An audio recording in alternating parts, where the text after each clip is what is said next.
guys, good morning. Welcome to my channel. This is Rose Dad. Pinapakita ko lang sa inyo kasi may mga few question po ako from my private group tsaka dito din sa aking mga nakakaraang videos na na-feel tungkol sa ano yung ginagamit ko po dito at paano ko po na-maintain ang aking grass from my garden.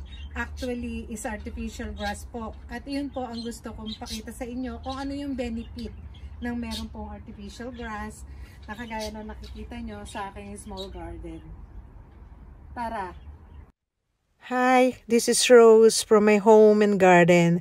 At kung may passion kayo na kagaya ko sa pagtatanim, tara, magtanim tayo. Ayan guys, dito po tayo sa aking artificial grass.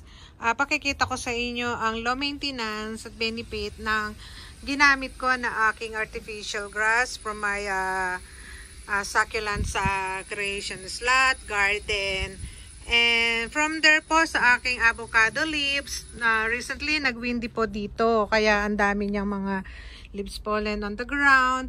On the other side guys, na medyo nawawalisan ko kanina umaga before kami mag-coffee ni Habi. Kaya medyo malinis doon. Pero at the same time, parehas din sila from here kung paano ko sila lilinisin. At yun ang gusto ko i-share sa inyo guys. At ito lang yung pinaka-importante to maintain din. Yung walis tingting. Bakit ito yung ginagamit ko guys? Kasi kapag walis tingting ang ginagamit mo sa kagaya nitong artificial grass, ay consider ko siya na para siyang carpet. Eh di ba po ba, pagka carpet ang ating gamit sa loob ng ating bahay, kung tinatamad tayo mag-vacuum, ayos yung walis tingting kasi at the same time nakukuha niya yung pinaka mga dust sa carpet at the same time din dito sa artificial grass. At yun po yung reason kung bakit walis tingting yung ginagamit ko dito sa aking garden. Ayan, wawalisan ko siya from avocado leaves na mga nagkalaglag nung nakaraang windy. Updated nga po pala, nagkaroon na sila ng mga bulaklak ang aking avocado. Kaya po for sure, maybe this year only bulaklak lang. Hindi ko alam kung magtutuloy yung bunga nila. Pero hopefully next year ani na kami ng avocado if he's still here. Kung hindi naman ibaba ko siya, bubunutin siya ng aking hobby to relocate sa aming new home. Updated ko po kayo guys. At for a while po, dito tayo sa ating garden cleaning with my artificial grass na kagaya po ng i-share ko sa inyo. Very reasonable po at very advisable kung may maliit kayong yard na gusto nyo palaging ma-maintain yung kanyang cleanliness. Kasi ang hirap pagka natural na grass tapos palagi mo siyang na-step on. Ang tendency ng mga damo ay mamatay. Pero dito sa artificial grass, no worries. Kaya yon ang benefit ng artificial grass sa inyong small garden. Kung talagang lagi nyo naaapakan kagaya ko dahil nga I have to maintain my succulents and I have to be here in my garden kasi itong aking comfort zone, itong aking relaxing area dyan. Tara na guys, maglilinis na tayo ng garden.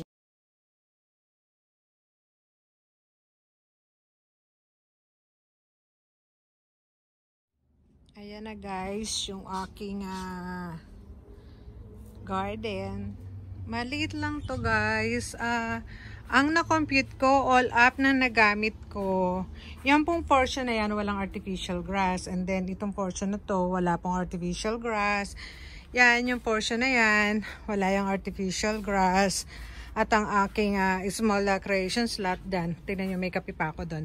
Wala po yung artificial grass. Ang aking small veggie. Andyan po yung aking mga ampalaya, ang aking mga tomato, chili.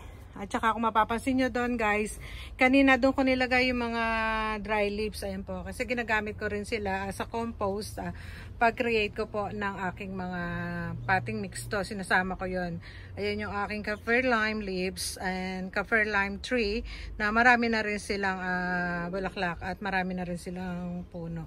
Andyan, andun sa likod, nandun yung aking slot for balag sa kalabasa na Sa mga nauna kong video last year, summer, ay nakapag-video ako doon ng aking mga pag-ani sa aking mga kalabasa.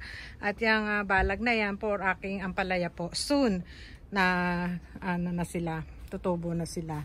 Ayan po, all up, nung kinumpute ko dito sa aking area na to, ng aking succulent creation slot garden, mini garden. Ang nagamit ko na artificial grass from 1.5 meter wide and 5 meters long. Ang nagamit ko pong panel sa kanila ay all up para maging square na ganyan. Nagamit ko, nakabili ako ng 4 nung start and then for the rest. So all up 8 po na dugtong-dugtong ko sila dyan na mga portion. So 8 na piraso for 1.5 meter wide and 5 meters long. Ganyan po yung nagamit ko all up nung kanyang aking mga artificial grass from there. Yan. Kasi itong area na to, itinira ko to, natural po yan, para sa aking mga eggplant and pechay, aking mga veggies. Ayan, dyan sa slot na yan. So, at ang bili ko doon, ang isang roll ng 1.5 meters for 5 meters long sa Bunnings ay I think $48 isang roll. So, nagamit ko dito 48 times 8. Yun po. Ano nyo na lang. At yan yung area ko na parang ginawa ko sila. Hindi po lahat yan ay artificial grass. Dito lang yan in the middle kasi yung mga ilalim na yan ng aking shelves ay natural soil po yan kasi meron pa rin akong halaman at the back. Ayan, kagaya niyan. Mga hindi po yan artificial. Sa gitna lang po talaga yung aking portion na make sure kung saan ako talaga laging naglalakad at kung saan ako laging nag-stay, nagre-relax. Yun po yung nilagyan ko na artificial grass. Kasi ang pangit niya nung mga hindi ko pa sila nalalagyan kasi nga namamatay yung mga damo. Kaya ang ginawa ko, sabi ko, para mas mukhang malinis at mukhang maganda, nilagyan ko sila ng artificial grass and highly recommended naman if you have small garden na lagi na yung tinatapakan and then nagwo-worry kayo kung ano yung dapat yung ikabit. Ayan po, na-share ko na sa inyo guys kasi dun sa mga nagtatanong ano yung benefit at kung mahirap ba na mag-maintain or kung madali bang masira. Based on my experience naman, is low maintenance din as usual. Bagay sila sa succulent na low maintenance. At the same time, very convenient kasi nakapaglalakad ako dyan kahit nakatapak ako. At saka para siya talagang aking floor na dahil nga sa kanyang artificial grass na yan.